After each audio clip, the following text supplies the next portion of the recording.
Shalom Kehila Yikara. My name is Galit Dadoun-Cohen and I'm the Cantor serving the Temple B'nai Or community in Morristown, New Jersey. Parashat Kdoshim sits at the very heart of our Torah. Wedged between detailed explanations of the sacrificial rite and various discussions on the roles of the priests, Kdoshim, of the Hebrew root Kuf Daled Shin, meaning holy, describes what we refer to as the holiness code. In the very center of that parasha, the heart of it all, is the unforgettable verse that is said to be the whole Torah, Ve'ahavta l'reacha kamocha.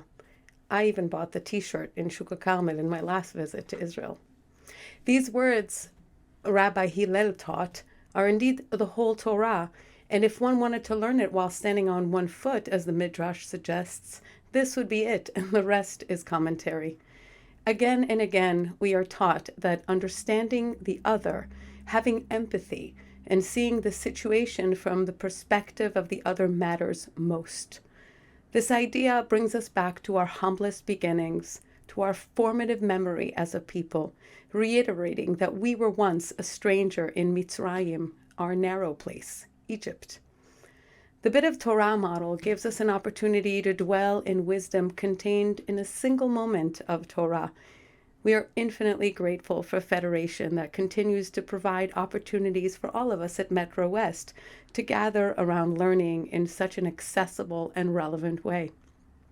If we can take a single moment to study Torah, we can increase and enrich our lives with the wisdom and story of our people's journey.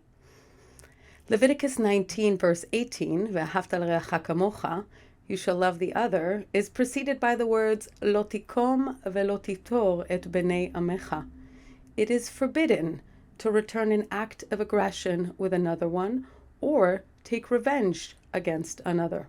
It is even forbidden for us to hold rancorous feelings for an act of aggression that was done to us. The verse, Lo tikom ve'lo titor et b'nei amecha, teaches we are all vulnerable and need to grapple with angry feelings. Not only the more visible acting or not acting on our feelings of anger, but also our capacity to manage our inner feelings of resentment. Each one of us can become angry and either act in this way or hold on to such feelings. Jewish wisdom teaches us that it is human to get angry because even God can get angry at times. And the question becomes then, what do we do? In his famous compendium commentary, Mishneh Torah, Rambam teaches that we should always walk in the ways of moderation.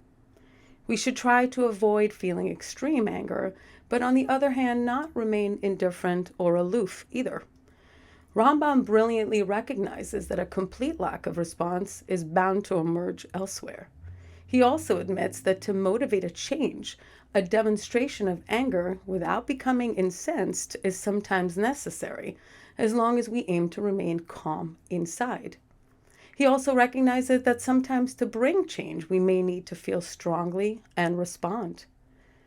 Acknowledging or noticing our feelings, whether we act on them or not, is an important step in the right direction. We are all struggling with what feels like a harsh reality these days. We are witnessing human cruelty take place before our very eyes in the war in Ukraine. Last week, we witnessed senseless killings and violence in Israel, and we often feel like we are surrounded by people who are acting in anger or impatience. We are surrounded by the brokenness of our world. The Holiness Code teaches us that to cope, we need to listen, we need to forgive, and not to hold a grudge. We need to find ways to let go. If we don't agree or believe that we are wronged, we need to take a moment to find space and eventually act with compassion. Finding empathy and trying to understand the perspective of the other person will ultimately lead us to reach a state of shalom or shlemut, wholeness and peace within our own hearts, our people, and indeed the entire universe.